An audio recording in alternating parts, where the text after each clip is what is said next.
मुकुर सुधा बरनवो रघुबर बिमल जस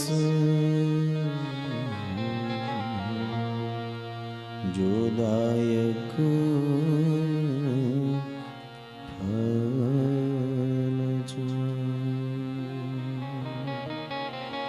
मंगल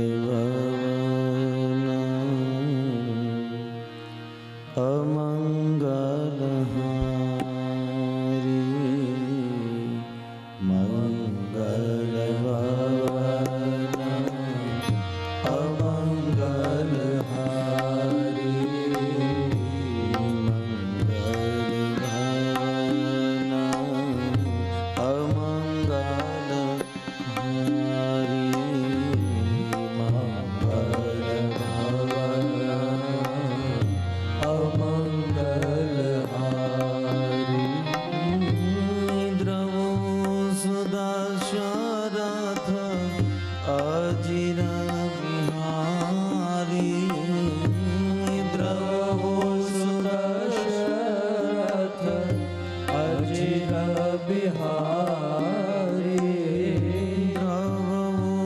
दशरथ अजिर बिहारी द्रवो सुदशरथ अजिर बिहारी मंगल भवन अमंगल हारी मंगल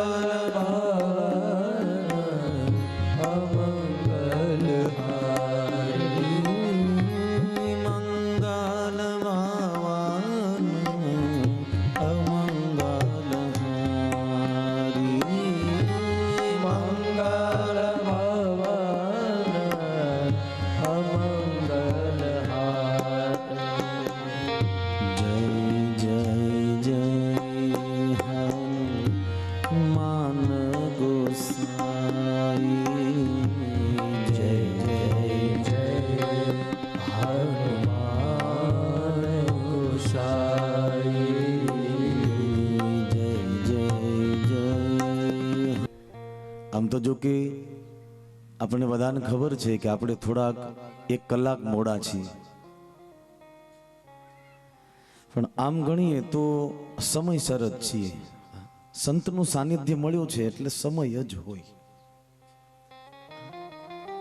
ભગવાન રામનું સાનિધ્ય મળ્યું છે, કામનાથ મહાદેવનું સાનિધ્ય મળ્યું છે, રાધા કૃષ્ણજી મહારાજનું સાનિધ્ય મળ્યું છે એટલે સમય જ હોય. પછી કદાચ દિવસના 5 હોય તોય ભલે અને કદાચ સવારના 5 હોય તોય ભલે, એ સમય જ આપણને પહોંચ્યા કહેવાય.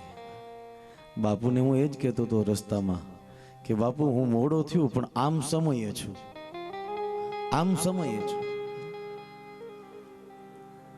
અને હકીકતની વસ્તુ એ જ છે, ઈશ્વર છે ને સમય પહેલા એટલે કે યોગ આપણો પરિપૂર્ણ પક્વ ન થાય ને પરિપક્વ ન થાય ત્યાં સુધી કોઈ કાર્ય બનતું નથી સાહેબ. આજે ફરી વખત ઈશ્વરે મારો તમારો આ રામચરિત માનસના સાનિધ્યમાં આજે મિલાપ કરાયો છે, ત્યારે સંતોની સાક્ષી આ સમગ્ર આપ ભક્તજનોની સાક્ષી આજ રામચરિત માનસ જ્ઞાન યજ્ઞ નહવાન પારાયણની શરૂઆત થઈ રહી છે. ત્યારે વિશેષ વધારાની વાત તો મારે અહીંયા કરવાની હોય જ નહીં. આ બધા કથાથી પરિચિત છો. કથા વિશે મારે જે કાંઈ મહાત્મય કહેવાનું હોય તો એ મહાત્મય આપ બધા જાણો છો કે કથા શું કહેવાય છે. કથા કોને મળે છે એ પણ આપને ખબર જ છે કે બિનુ હરિ કૃપા મિલહી નહીં સંતા. ઈશ્વર કૃપા વગર સંત મળતો નથી સાહેબ. સંતનું સામીપ્ય મળે ના એ તો હરિ કૃપા હોય છે. પણ વિશેષ આપણને કહેતા આનંદ થાય છે કે આપણને 9 દિવસ માટે સતત એમનું સાનિધ્ય મળશે. સતત 9 દિવસ માટે હું ને તમે ભગવાન રામના ગુણગાન ગાશું, ભગવાન હનુમાનજી મહારાજને યાદ કરીશું, કામનાથ મહાદેવને યાદ કરીશું, રાધે કૃષ્ણ ભગવાનના સાનિધ્યના એના ખોળાની અંદર બેસી અને આપણે કથા શ્રવણ કરીશું. અને આ ખોળો તો મને બીજી વાર મળ્યો છે બાપુ. એ કંઈક રામલખનદાસ બાપુ ને નરોત્તમદાસ બાપુ ને આ અમારો આ કામનાથ મહાદેવ સેવક સમુદાય, એ બધાની કંઈક પ્રેરણા હશે ઈશ્વરની અમારા ઉપર કે આ બધાનું ફરી વખત મિલન થયું છે આપને અમારી સાથે. ત્યારે આવો,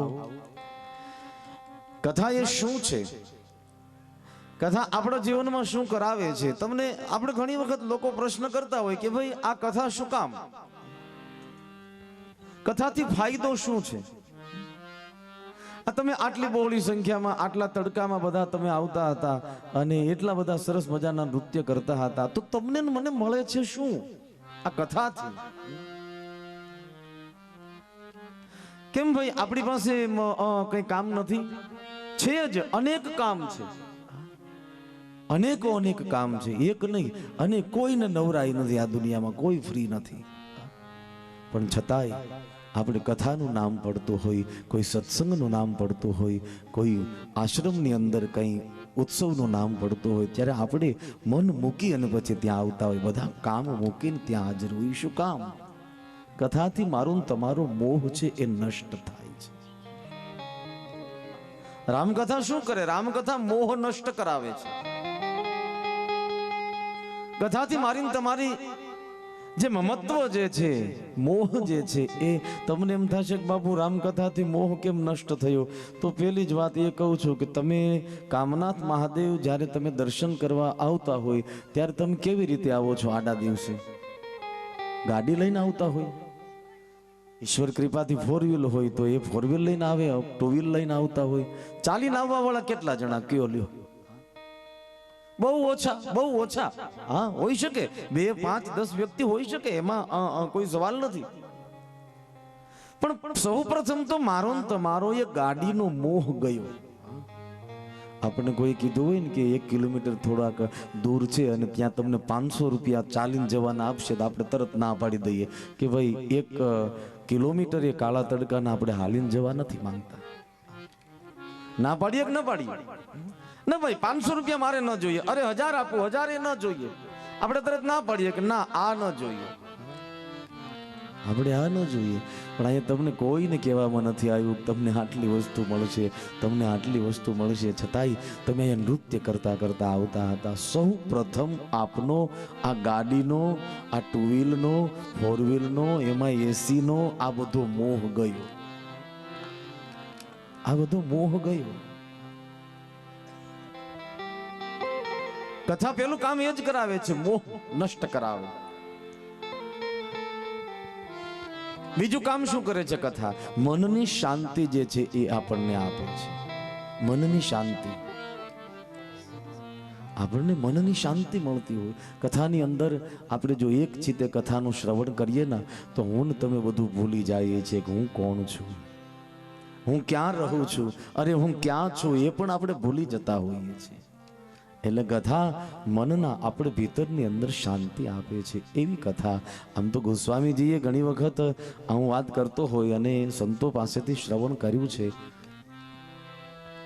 કથા એટલે શું? કથા એટલે સરિતા છે. કથા એટલે સરિતા છે. અને વળી આપણે સાંભળ્યું હશે કે સરિતાના એક ઘાટ ઉપર ઉભા રહીને જો હું તમે સ્નાન કરીએ તો આપણે પવિત્ર બનીએ, આપણો તનનું મેલ ધોવાય, એ બધું બરાબર છે, આપણા પાપ નાશ થાય, હા માની લઉં. પણ એક વસ્તુ નક્કી છે કે જ્યાં સુધી તમે એક જ ઘાટ ઉપર બેઠા બેઠા જો સ્નાન કરીશું, ગંગાના કિનારે એક ઘાટ ઉપર બેઠા બેઠા જો આપણે સ્નાન કરીએ તો એ ગંગા સાગર સુધી હું તમે ન પહોંચી શકીએ. કથાની સાથે યા તો સરિતાની સાથે મારે તમારે યાત્રા કરવી પડશે. જો તમે એક જ ઘાટ ઉપર બેઠા રહેશો તો હરિદ્વાર ક્ષેત્રની અંદર જ રહેશો, પણ જો તમે પ્રવાહિત બની જાશો તો પછી ગંગા સાગર સુધી યાની કે વિશ્રામ સુધી તમે પહોંચી જાશો. કથા શ્રવણ કરતા કરતા મારી અને તમારી અધ્યાત્મ યાત્રા એની અંદર આપણે પ્રવાહિત બનવાનું છે, કથાની અંદર પ્રવાહિત બનવાનું છે. જો પ્રવાહિત બનશું ના તો પછી મને ને તમને ભીતરમાં શાંતિ મળશે, મને ને તમને ભીતરની અંદર કંઈક એવો આરામની અનુભૂતિ થશે, મને ને તમને ભીતરની અંદર રામની અનુભૂતિ થશે. એટલા માટે તો ગોસ્વામીજી કહે છે, પાયો પરમ વિશ્રામ રામ સમાન પ્રભુ નાહી કહો. ગોસ્વામીજી રામકથા કહેતા કહેતા એમણે આ પ્રવાહિત બન્યા છે, ગતિ કરી છે, અને ગતિ કરી એટલે વિશ્રામ મળી ગયો. જાકી કૃપા લવલેશ તે મતિ મંદ તુલસીદાસ. ગોસ્વામીજીએ કહ્યું છે કે હું તો એક મંદમતી છું. આટલી બધી સાધના કરનાર, આટલું બધું તત્વને એ જાણનાર વ્યક્તિ એમ કહે છે કે મંદમતી છું. અને વળી જાકી કૃપા લવલેશ તે, ખાલી લવલેશ જો કૃપા રામની મળી જાય ના તો પછી એને આપણને શું પ્રાપ્ત થાય? બોલે એ વિશ્રામની અનુભૂતિ થઈ જાય. આપણને વિશ્રામની અનુભૂતિ થઈ જાય. એ જ વિશ્રામની અનુભૂતિ મારે ને તમારે કરવાની છે. એટલા માટે આવો કથાની અંદર પ્રવેશ કરીએ. રામચરિતમાનસના 7 કાંડ આપ્યા છે, 7 સોપાન. બાલકાંડ, અયોધ્યાકાંડ આદિ 7 સોપાન છે. અને એ સોપાનની અંદર ગોસ્વામીજી મારા તમારા જીવનનું આપણને દર્શન કરાવે છે. બાલકાંડ જે છે એ સૌ પ્રથમ અધિકારની વાત છે. બાલકાંડ એ અધિકારની વાત છે. સૌ પ્રથમ બાલકાંડની શરૂઆત કરતા ગોસ્વામીજી 5 શ્લોક લખે છે. મારે થોડી વાર મહાત્મય કહી અને પછી કથાને વિરામ આપવાનો છે, કેમ કે આપણે 6 વાગ્યાનો સમય છે બાપુ, 5:30, 6 બજે.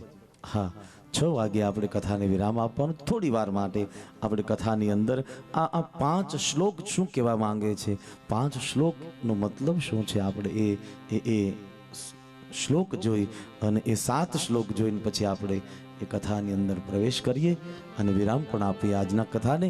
પણ સૌ પ્રથમ શ્લોકની અંદર ગોસ્વામીજી વર્ણન કરતા લખે છે, વર્ણા નામ અર્ધ સંગા નામ રસા નામ છંદ સામપી મંગલા નામ ચ કરતારો વંદે વાણી વિનાયકો. સૌપ્રથમ શ્લોકની અંદર બાલકાંડની શરૂઆત કરતા ગોસ્વામીજીએ કહ્યું છે કે વર્ણા નામ અર્ધ સંગા નામ, ઉપનિષદોનો એ અવર્ણનીય ઈશ્વર રામ અવતાર લઈ અને વર્ણિત બન્યો છે.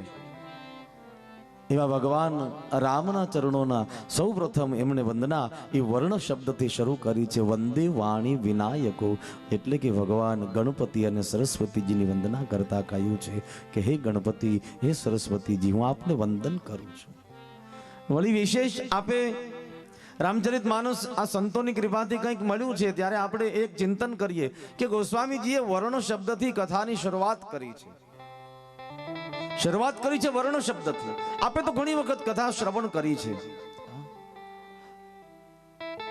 રામચરિતમાનસનો આદિ શબ્દ છે વર્ણ. સાંભળજો, અંતિમ શબ્દ છે માનવ. વર્ણ અને માનવની વચ્ચે આખું પૂરું રામચરિતમાનસ ગોસ્વામીજીએ મૂક્યું છે. સૌ પ્રથમ વર્ણ છે અને અંતિમ શબ્દ છે માનવ.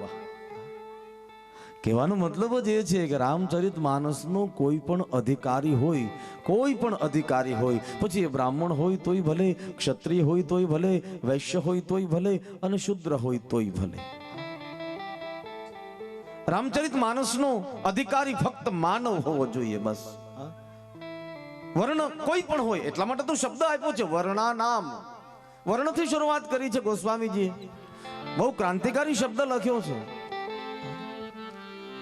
વર્ણાનામ અર્ધ સંગાનામ રસાનામ છંદ સામપી મંગલાનામ ચ કરતારો વંદે વાણી વિનાયકો.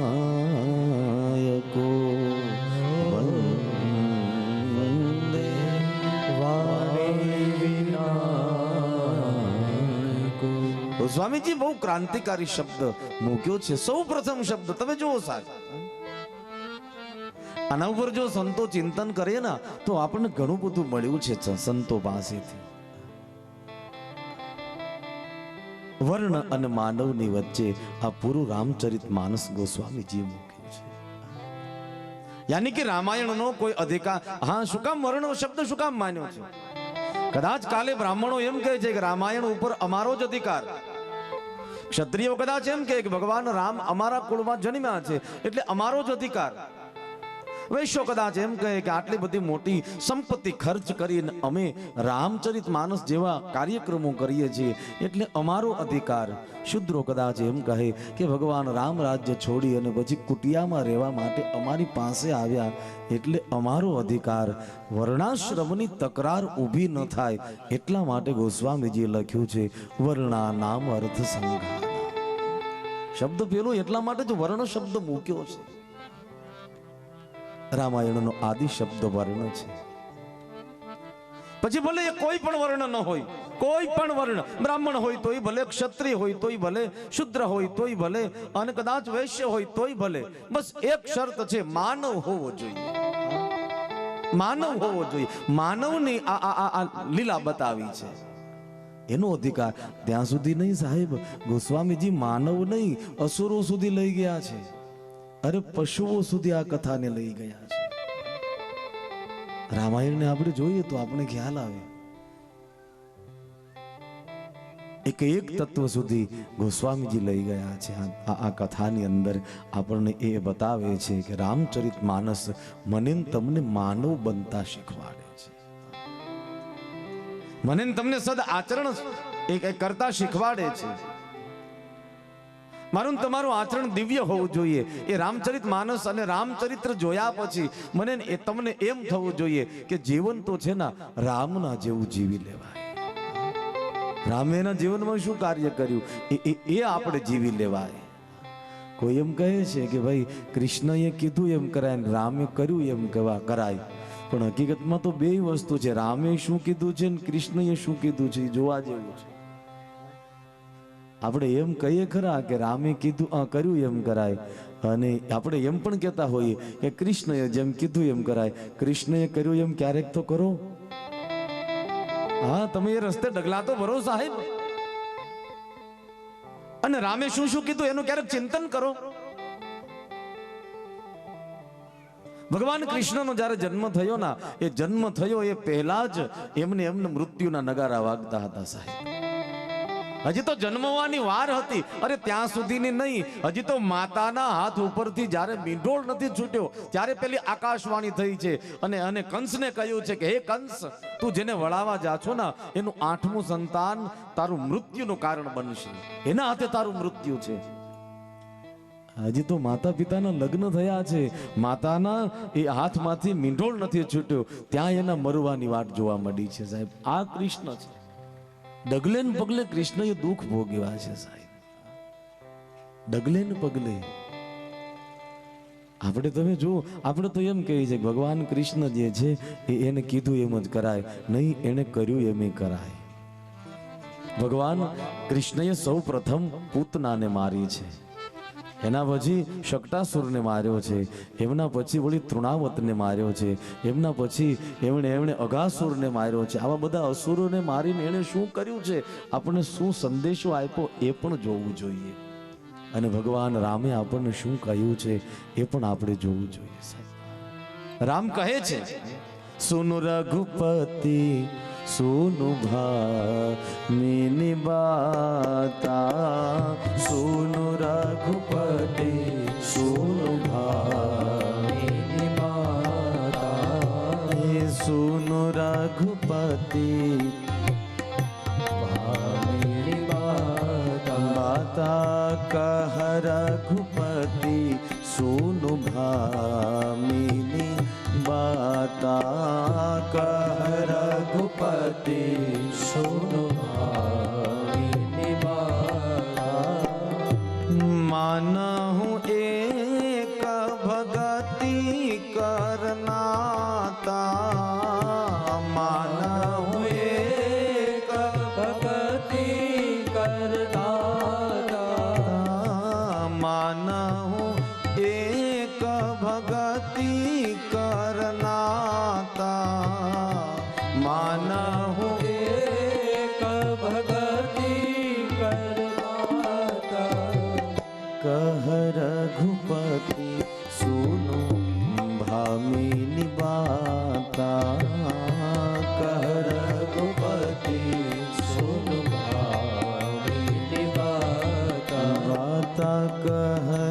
रघुपति सोनु भामिनी बाता कह रघुपति सोनु भामिनी बाता। ભગવાન રામે કહ્યું છે એ સાંભળવાનું પણ કહ્યું છે કે એક ભામેની સાંભળો માન હું એક ભક્તિ કરનાતા। મારી સાથે કદાચ બ્રાહ્મણ હોય, ક્ષત્રિય હોય, વૈશ્ય હોય, શુદ્ર હોય, હું એને નથી માનતો, હું તો ભક્તિને માનું છું। ભક્તિ નર ભક્તિ બીન નર સોહી કેસે। ભક્તિ વગરનો નર કેવો લાગે કે બોલે જળ વગરનો સાગર હોય ને એવો લાગે છે।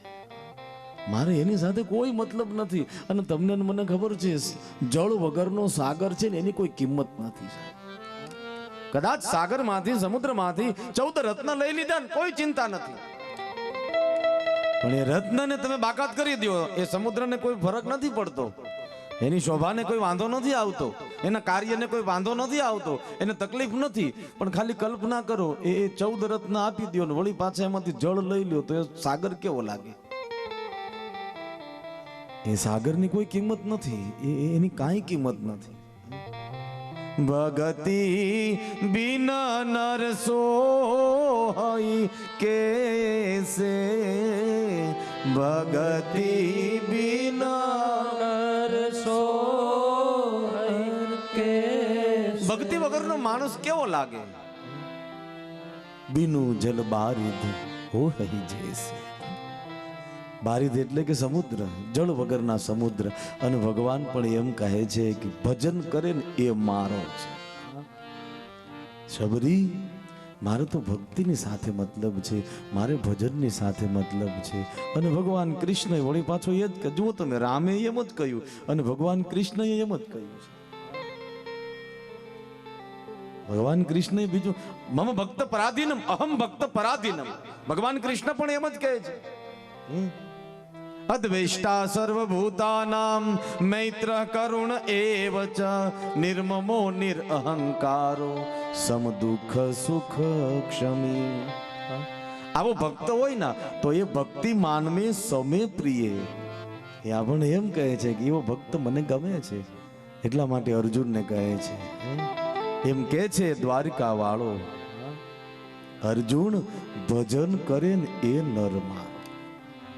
ભગવાનને ભક્તિ ગમે છે, ભગવાન રામને પણ ભક્તિ ગમે છે, એટલા માટે શબરી આગળ પણ એમણે ભક્તિનું વર્ણન કર્યું છે, એમણે વર્ણન કર્યું છે। આવો પ્રથમ શ્લોકની અંદર ગણપતિ અને ભગવતી સરસ્વતીજીની વંદના કરી છે। એક વંદના લઈ અને પછી આપણે કથાને વિરામ આપીએ। આવો ગણપતિ મહારાજની વંદના કરીએ।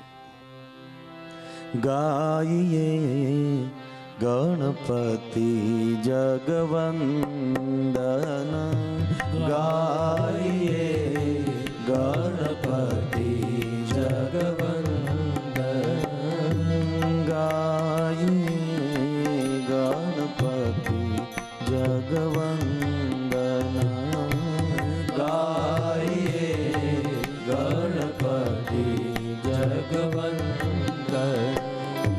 શંકર સુવન ભવાની કે નંદન, શંકર હરે રામ રામ રામ સીતા રામ રામ રામ, હરે રામ રામ રામ સીતા રામ રામ, જગમગ જગમગ થાય હરે અમે લાવ્યા છે ફૂલના, હરે અમે લાવ્યા છે ફૂલના, સીતારામ તમે પહેરો તો આનંદ થાય, જગમગ જગમગ થાય, સીતારામ તમે પહેરો તો આનંદ થાય, જગમગ જગમગ થાય।